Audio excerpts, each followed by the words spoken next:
acha melhor tirar agora antes de começar ou no final? Não, pode falar, Luísa, pode falar. Eu não entendi muito bem o conceito do arquétipo do céu.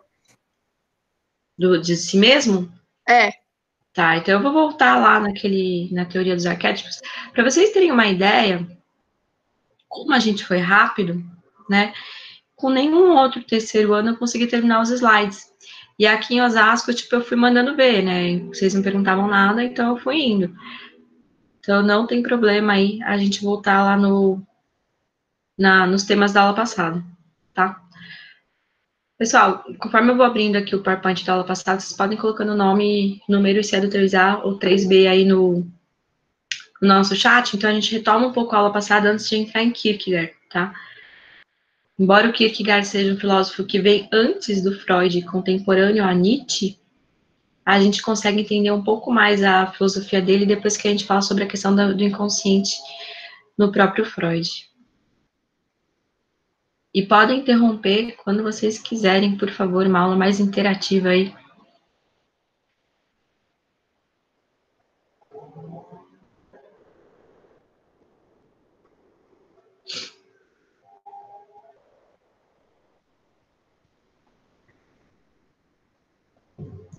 Começou a compartilhar com vocês aí, turma? Sim. Beleza. Ô, Luísa, aí, assim, pode perguntar sempre que você precisar, tá? Eu até prefiro, porque senão eu fico aqui falando para um note, é horrível isso. Ah, tá bom, pode deixar. Todo mundo aí pode compartilhar, porque senão com tédio essa aula.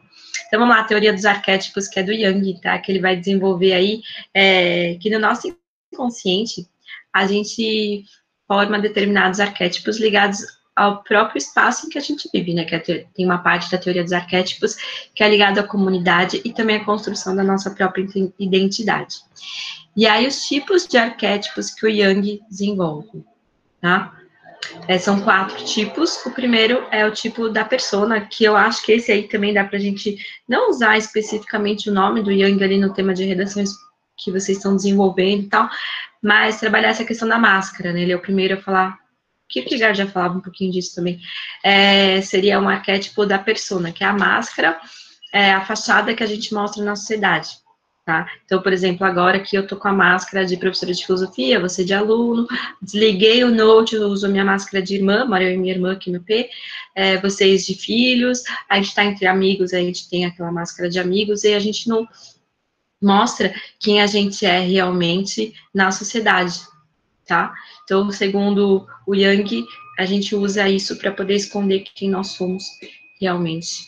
Porque se a gente mostrasse e falasse aquilo que a gente quer, a gente seria também excluído, um pouco deixado de lado. O segundo tipo de arquétipo aí é o anima animus, que é o lado feminino na personalidade masculina e o lado masculino na personalidade feminina.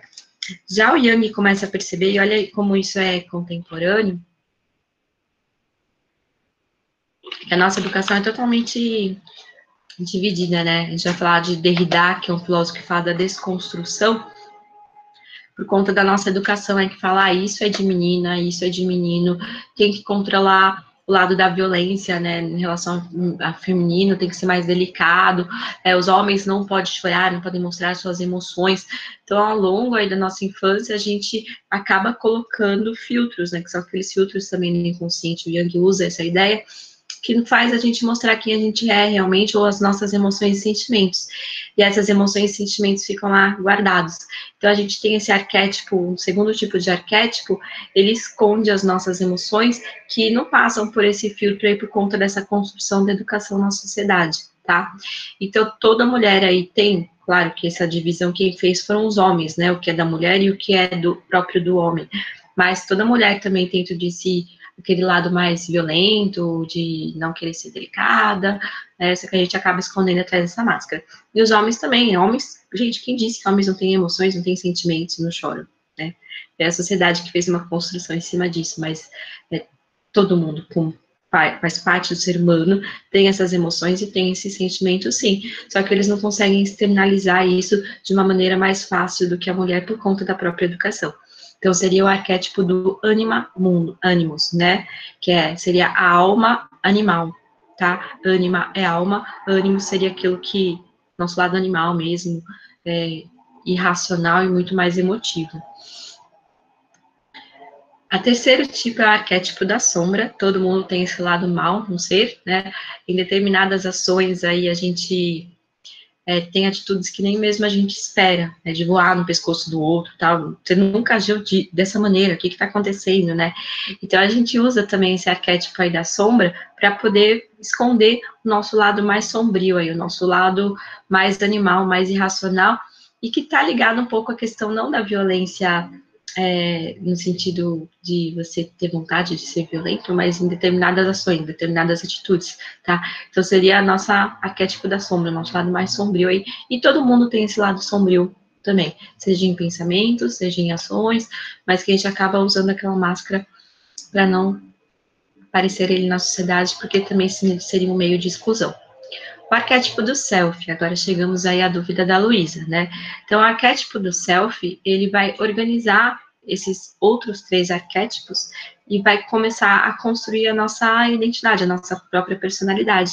Então, da mistura daqueles 3 arquétipos, né, vai surgir a nossa personalidade. Então, ele é um organizador da personalidade, vai pôr ordem, né, vai unificar e vai dar essa harmonia aí a esses 3 tipos de arquétipos, tá? Deu para entender, Luísa? Deu sim, ficou mais claro. Obrigada. Tá. Ele é o mais importante da teoria junguiana, que é o self, né? E aí, quando você vai fazer uma psicanálise, por exemplo, uma análise, o psicólogo, ele consegue perceber esse seu arquétipo do self, se ele está realmente harmonizando os outros 3 arquétipos, porque se ele falha e mostra mais aquele, por exemplo, aquele seu lado do arquétipo das sombras, é sinal de que você está agindo de uma maneira que a sociedade não aceita muito bem. Então, aí que está aí o ponto da análise da psicologia analítica, que é a criada pelo Jung, é a análise desse arquétipo do self, que é o si mesmo, tá? Como que ele está harmonizando esses outros 3? Ele está deixando algum passar a mais? Por quê? Né? Então é aí que ela vai funcionar, tá? Então ele corresponde à imagem primordial da totalidade do ser, isso é da essência de uma pessoa em conexão com uma dimensão maior. Vai transcender a consciência, né? E a questão do próprio indivíduo. O self conectar a pessoa à família, à coletividade, o planeta e o cosmos. Então, se ele não está funcionando bem, ele não harmoniza os outros 3 arquétipos. E ele é o arquétipo da sabedoria de um ser ou organismo, no sentido de representar a intencionalidade e o propósito ou sentido aí da sua própria existência, quem você é, como você aparece, como que você age na sociedade, no meio em que você vive, tá? Pessoal, sobre a... Professora, Pode falar, Carol. eu fiquei com uma dúvida agora que você falou que, tipo, a psicanálise analítica, ela vai se debruçar sobre o arquétipo self, certo?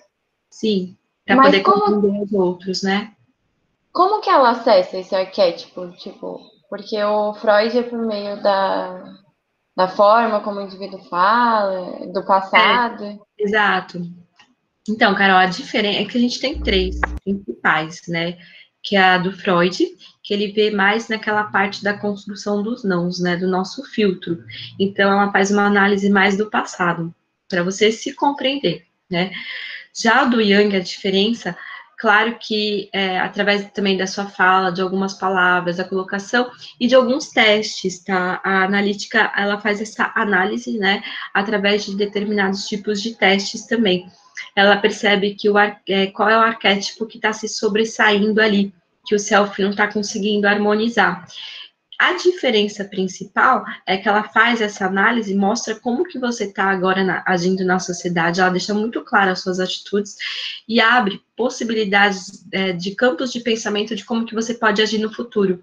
Então, enquanto o Freud fica muito mais no passado, compreende, tudo bem, você é assim, e não abre possibilidades para o futuro, a do Jung já mostra de como que agir diante dessa situação que você está agora, tá? Tá, entendi. E aí, só para terminar de falar a diferença, tem a existencialista também, que eu não sei se vocês conhecem a orientadora Elaine, que é de Alfa, que era diretora também da São Francisco, né? Ela trabalha bastante com a existencialista, que faz uma análise mais das escolhas do indivíduo, né? Por que você, por exemplo, a gente, vamos supor, eu tenho o dedo podre para escolher namorado, né? Tá, é o seu dedo que é podre ou são as escolhas que são erradas? Se a escolha que constrói a sua existência, para que caminho a sua existência está indo, entendeu? Então, aí faz uma análise mais existencialista, que é bem interessante também, que é a partir das escolhas do ser, já que eles partem da ideia de que a existência é construída através dessa liberdade de escolhas. A gente vai começar a falar um pouco sobre existencialismo hoje, tá? Ficou mais alguma dúvida, pessoal? Acho que não, mas obrigada. Tá. Lucas, por que vocês vão parar no brejo? Não entendi esse comentário aí, Lucas. Nada? Ah, dedo podre. É mais fácil cortar as mãos, né? Se a gente não aponta para ninguém. Pessoal, vamos lá. A gente vai começar a falar de existencialismo, só que a gente vai falar de filosofia do século XX, né? Embora hoje a aula especificamente seja um filósofo do século XIX ainda, que é o Kierkegaard, só que ele vai influenciar muito a fenomenologia do século XX e o existencialismo. Então, a gente vai focar um pouquinho nele, tá? A filosofia dele não é muito complexa, é super bonita. Enquanto o Nietzsche faz uma crítica à moral do rebanho, né, aquela questão do cristianismo, o Kierkegaard adere, então ele é o contrário. Ele é um existencialista, só que ele não é ateu, né? Aí você fala, como assim, existencialista, mas não é ateu, né? Se ele acredita em Deus, ele põe toda a existência dele em Deus? Não, vocês vão ver como que ele vai fundamentar esse sistema filosófico dele, tá? Então, eu vou compartilhar com vocês aí o PowerPoint que eu preparei para a filosofia do século XX já. A gente já viu algumas características e tentar focar só no Kierkegaard hoje. Aí na próxima aula a gente fala do Heidegger, que aí sim a filosofia começa a pegar. Tá cheio de conceitos, um pouquinho complicado, mas legal também. Então, não deixa de ser legal. É que eu, particularmente, eu odeio Heidegger, mas vamos lá. Tá gravado isso, não que é pior, mas tudo bem. Eu odeio Heidegger pelo fato dele ter aderido ao nazismo. E ele era amante da Hannah Arendt, que é minha filósofa queridinha, né? Eu sou fã-clube da Hannah Arendt. Então, vamos lá. Existencialismo, pessoal. A gente começa a entrar na filosofia do século XX, tá? Aí a gente vai ver que na filosofia do século XX vai ter diversos temas dentro da área da filosofia. Diferente daquilo que a gente viu até agora, que eles focam num tema e desenvolvem aquele tema de maneira ampla. Não, filosofia do século XX não vai rolar isso. Então, a gente vai ter desde o existencialismo, que a gente vai começar a falar agora, que parte aí dessa construção, desde Nietzsche, aí depois Freud e Jung, e aí a gente vai começar com Heidegger, Sartre, né, uma filosofia muito mais contemporânea, que dá para usar muito em temas de redação, e é uma filosofia mais prática. A gente começa a fazer uma análise da nossa própria vida a partir desses temas que eles colocam, né? E aí, dentro do século XX também, a gente vai ter a escola de Frankfurt, que vai fazer uma análise desde a questão da lógica da linguagem, né? Porque eles começam a perceber que a razão, ela pode dominar a natureza, construindo ciência, fazendo a física, a química, a biologia, mas a partir do momento que você percebe que a razão pode dominar o outro homem, e aí a gente começa a cair nas questões que o totalitarismo surge aí, né, com o nazismo e depois o fascismo, eles começam a usar a razão como uma ferramenta de domínio do próprio ser humano. E como que eles vão usar isso? Através da linguagem, né, principalmente das propagandas nazistas. Então, a escola de Frankfurt vai fazer uma crítica aí à indústria cultural de massa, essa questão da mídia. A gente também tem a Hannah Arendt, que vai estudar qual que é a origem desse totalitarismo, né? Qual que é a origem desse mal humano para poder ter milhões de adeptos e ninguém que levantasse e falasse, olha, isso não. Nem mesmo a Igreja Católica ou o Vaticano sabia o que estava acontecendo, mas não fizeram nada. Então, qual seria essa origem da maldade humana para ter permitido matar mais de 6 milhões de judeus? Então, vai também estudar a questão das origens do totalitarismo.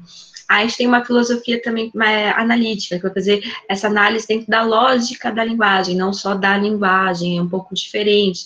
Então, a gente tem um campo, assim, vasto de discussão, né? No terceiro ano, a gente vai terminar a filosofia do século XX, que na verdade é do século XXI, que o Habermas ainda está vivo, é o primeiro filósofo vivo que a gente vai falar, com o sistema de democracia deliberativa, que é usado hoje, né, dentro de alguns estados dos Estados Unidos, e também no próprio Uruguai, que é um país pequeno. Então, é uma coisa bacana, porque é o que está sendo usado agora. Então, dentro desse tema, a gente vai falar sobre uma diversidade aí de temas e assuntos que a gente vai discutir, tá? E o bacana é que vocês começarem a observar que a partir do Nietzsche, o homem moderno vai se configurando. Então, a partir de Nietzsche aí que a gente começa a colocar essas questões também, bem? As questões filosóficas, então, que a gente vai trabalhar aí. O que é o ser humano, qual o sentido da existência humana, isso eles colocam de maneira bem forte aí. Como se relaciona a linguagem com o mundo, o que caracteriza a razão contemporânea, como são as relações de poder no mundo atual. Os conceitos chaves que a gente vai trabalhar e que são importantes vocês entenderem no final do terceiro bimestre, especificamente, tá?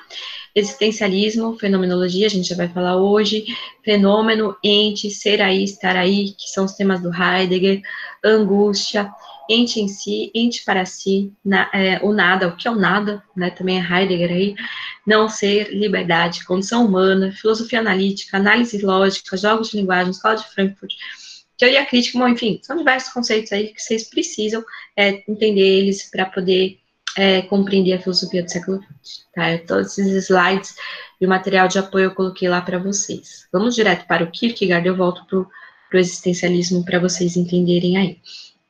Então, o Kierkegaard ele vai ser considerado o primeiro filósofo existencialista. Comecei a aula falando que a gente ia falar de filosofia do século XX, só que aí você vê que ele é de 1813 a 1855, então ele ainda está lá, né, no século XIX, só que a influência dele vai ser grande, né? Ele é pré-nietzscheano, prefiro dar ele depois de Nietzsche, depois do Freud, porque ele vai trabalhar com algumas questões da consciência também. E o próprio Freud também era leitor do Kierkegaard, então isso aqui, a filosofia do Kierkegaard vai fazendo muito mais sentido depois de ter trabalhado esses dois, tá? Ele é um filósofo dinamarquês, o pai dele morre quando ele ainda é novo, e ele recebe uma puta de uma herança, assim, que permite com que na vida ele só estude e não trabalhe. Aí ele vai começar a estudar na Universidade de Copenhagen, ele vai fazer teologia e também vai fazer filosofia e vai desenvolver um sistema próprio aí da filosofia existencialista, bem? Então ele é um profundo cristão, mas ele não se adere ao catolicismo, tá? Ele se adere ao cristianismo, é diferente isso, porque ele vai fazer uma crítica à religiosidade das pessoas que são hipócritas, que elas frequentam a igreja, mas não praticam essa religiosidade, esse cristianismo na vida delas. Então ele faz da religião dele algo prático, não algo moral, ou só algo ético, que fique ali dentro do templo, e aí você sai, já falando mal da roupa da pessoa que senta do seu lado na missa, né? Então, ele vai fazer uma crítica a essa hipocrisia das pessoas que se dizem ser religiosas, né? Então, ele vai tentar viver o seu cristianismo também de forma verdadeira e profunda. Para ele, significa estar em constante luta interior, em temer, ter escrúpulos, se angustiar, se rebaixar e se humilhar. Que é totalmente oposto do Nietzsche, né? Aquele que se angustia, se rebaixa, se humilha, ele vai ser o moral de escravo. E aí ele tem que se tornar um homem autêntico, falando, olha, nada disso aqui vai conduzir a minha vida, né? E criar algo próprio, colocar aquela sua vontade de potência em realização. Pro Kierkegaard, não. Né? Para você ser um verdadeiro cristão, para você ter realmente uma vida dentro do cristianismo, você vai se rebaixar, você vai se humilhar, vai se angustiar, porque ele pensa na existência humana. E a existência humana, muitas vezes, a gente se humilha, a gente se rebate, a gente se angustia para poder conquistar aquilo que quer, né? A vida não é só feita de vontade de potência, a vida também tem esse lado que é esse peso, segundo o Kierkegaard aí. Então, para ele, o cristianismo não é uma cultura. A cultura é a cristandade. Viver o verdadeiro cristianismo é decidir por toda a eternidade e por decidir por si mesmo, né? O Agostinho aparecendo aí, eu já vou falar um pouquinho mais de Agostinho. Cristianismo é a inquietação do espírito, é temor e tremor constante de quem tem que um dia prestar conta da vida que levou. Então, só uma pausa aqui, eu vou parar de compartilhar para poder falar diretamente aí com vocês. Pronto. Pessoal, vamos lá. A filosofia do Kierkegaard é bem complexa, assim. Ele não adere ao cristianismo tão cedo na vida dele, ele demora um pouco. Por conta da crítica que ele vai fazer a Hegel, né? Vocês lembram do Hegel? Quando eu comecei a falar de filosofia do século XIX, ele vai construir aquele sistema dialético dele e vai falar que a verdade absoluta a gente só encontra quando os nossos desejos se entrelaçam com os próprios desejos da comunidade. E aí a gente encontra uma verdade absoluta, uma realização absoluta. Para o Kierkegaard, ele faz uma crítica em relação a Hegel, porque ele fala que o Hegel não leva em conta a subjetividade, que cada um não deseja a mesma coisa que o outro, que viver em comunidade, a gente usa arquétipos, tá? Por isso que eu vou dar essa aula do Kierkegaard depois do Jung. Então, o Kierkegaard já falava em máscaras, já falava em arquétipos. Ele fala que uma comunidade, a comunicação também entre as pessoas, ela não é autêntica, né? Eu falo aquilo que o outro quer ouvir. Eu tenho atitudes da maneira que o outro vai me aceitar. E quando Hegel vai pensar em viver com a comunidade, quando os desejos individuais estão juntos com os desejos da comunidade, a gente encontra uma felicidade, uma verdade absoluta, ele não leva em consideração o mais íntimo do ser, a interioridade do ser. Porque a gente não mostra na sociedade quem a gente é. A gente só mostra quem a gente é realmente, segundo Kierkegaard, para Deus. Nossa, deu para entender isso? Pessoal? Deu. O único que é capaz de conhecer quem você é de verdade é Deus. Então, por isso que o Kierkegaard vai aderir a esse cristianismo, tá? Não é por uma questão dogmática imposta por uma igreja, né? Ele tem uma liberdade de escolha na vida dele e ele escolhe Deus pelo fato de que Deus é o único capaz de conhecer a intimidade, a interioridade de cada ser subjetivo, tá? Então, é uma escolha, é diferente. Então, quando Nietzsche critica ali a moral do rebanho, ele critica o dogmatismo, porque as pessoas já nascem, crescem, inseridas num contexto cultural e numa religião e seguem sem questionar. O Kierkegaard, ele fala que a religião tem que ser escolhida, tem que partir do ser, né? Só que essa escolha causa certas angústias. E tem uma frase do Kierkegaard que eu gosto bastante, eu coloquei até aqui para poder falar para vocês: arriscar-se é perder o equilíbrio por um tempo. Mas não arriscar-se é perder o equilíbrio para sempre, né? E aí, nesse arriscar-se, é quando você não sabe se você aceita ou não, e você cria aquela certa angústia interna. Pausa aqui. Lembram da filosofia do Agostinho, cisão da vontade? Pessoal? Sim. Lembra? Sim, Tá. lembro. Tá, então Agostinho ali é só Lucas, não, tá? Então vamos lá. Agostinho, ele tá no início ali da filosofia medieval. Ele fala que nós fomos inseridos no corpo, que assim, que a gente já esteve, na verdade, com Deus, né, juntos a Deus, e aí a gente é inserido no corpo. Pelos desejos e tentações que o nosso corpo tem em relação ao mundo, a gente se esquece dessa nossa interioridade e escolhe pelo mundo. Só que tem um certo momento na nossa vida que a gente começa a perceber que a felicidade que a gente escolhe no mundo, ela é passageira, né? A gente tem o medo da perda. Eu perco um amigo, eu sou feliz com determinado objeto, só que esse objeto estraga, eu sou feliz de determinada maneira, mas isso passa, né? Então, é uma felicidade carregada com medo da perda e é uma felicidade passageira. E se na vida a gente sempre busca uma felicidade eterna e duradoura, é sinal de que a gente já esteve com ela. Ninguém busca algo que não conheça. Se a gente já esteve com ela, o melhor jeito seria buscar na memória. E aí o Agostinho entra, então, na interioridade do ser para buscar essa felicidade eterna que estaria na memória dele. Dentro do ser, dentro dessa busca interior, ele percebe que a nossa vontade, isso também influencia o Nietzsche, né, na questão da vontade de potência, a nossa vontade está rompida, está cindida, entre um sim e um não, entre pelas coisas do mundo e pelas coisas celestes, né, pelas coisas divinas e eternas. Enquanto a gente não escolhe, essa nossa vontade está rompida, ela está doente. Então a gente tem essa angústia do que escolher, o que fazer, como arriscar, para onde ir, né? A partir do momento que você cura essa sua vontade, você faz uma escolha, e para Agostinho não importa se é pelas coisas do céu ou pelas coisas da terra, ainda não, tá? Você consegue viver com mais tranquilidade da alma. Se você escolhe pelas coisas da terra, tudo bem também para Agostinho, só que você vai cair em erros constantes, né? E aí você vai de novo romper essa vontade, vai ter que fazer escolhas de novo, e assim vai ser um ciclo, uma angústia que cai num ciclo.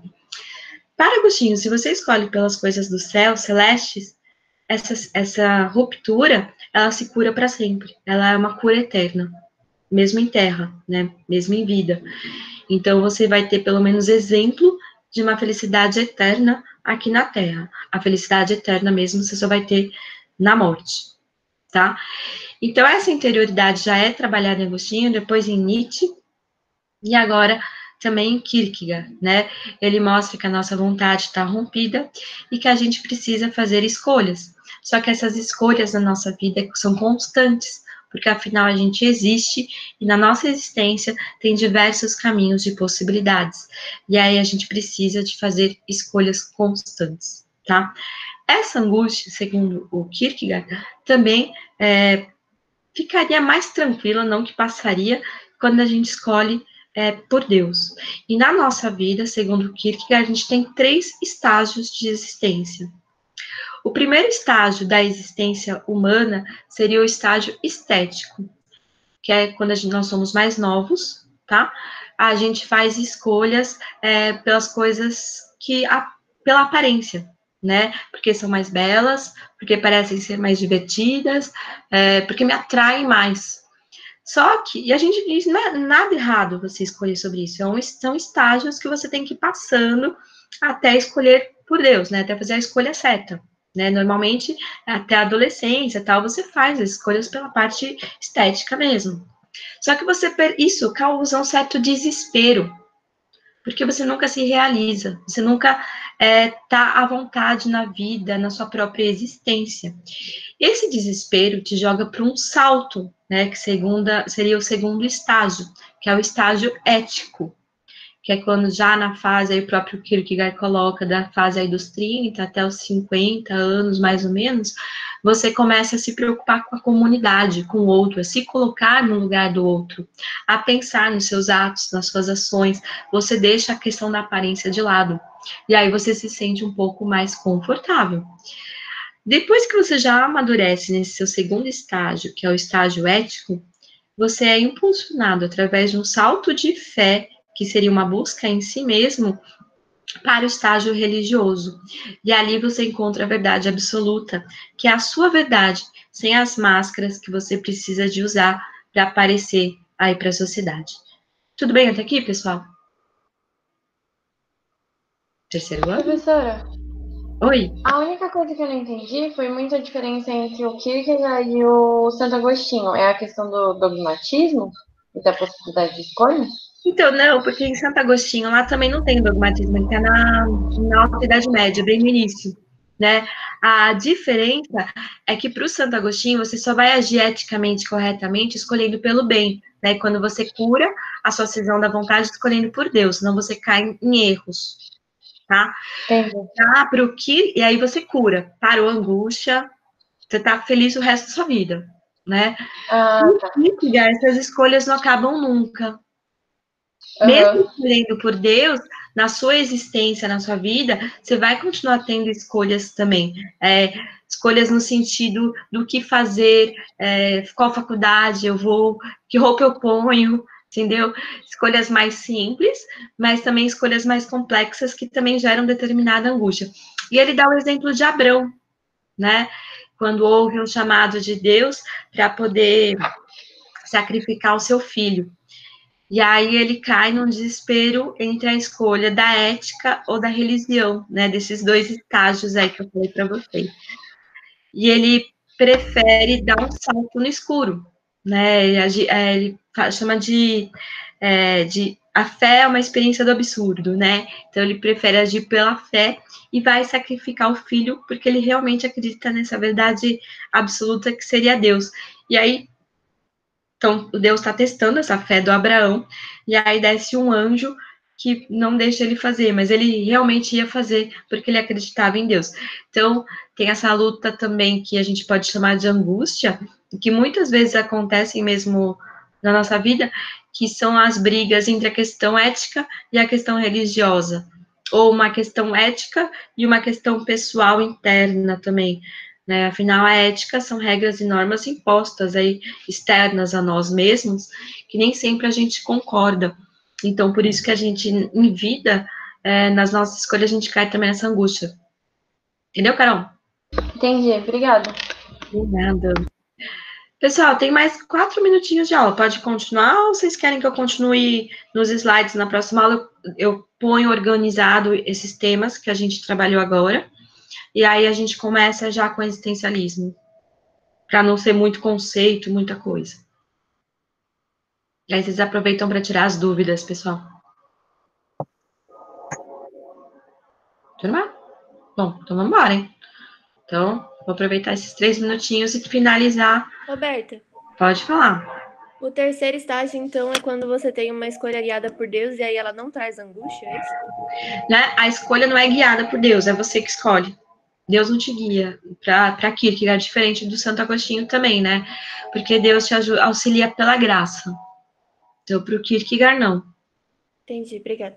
Tá? Você escolhe por Deus porque você percebe que a existência... É interessante isso também, deixa eu só cancelar aqui.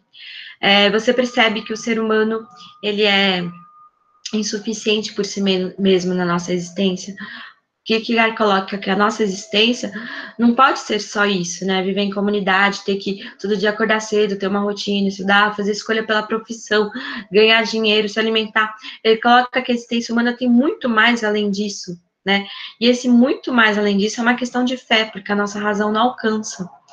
Então, por isso que a questão para o Kierkegaard em escolher o cristianismo não é uma questão de prova da existência de Deus ou de que será que Deus existe ou não. Ele entende que tudo isso é uma teologia e que nós somos insuficientes pelo uso da razão de provar a existência de Deus, mas é uma escolha de acreditar que a existência humana vai além disso tudo que nos é mostrado, tá? Então, é uma escolha que parte dele, mas não tem o auxílio da graça, que nem tem Agostinho, nem nada. Tudo bem? Pessoal, ok? Tá aqui? Ok, muito Sim. obrigada. Tá bom. Então, continuando aí.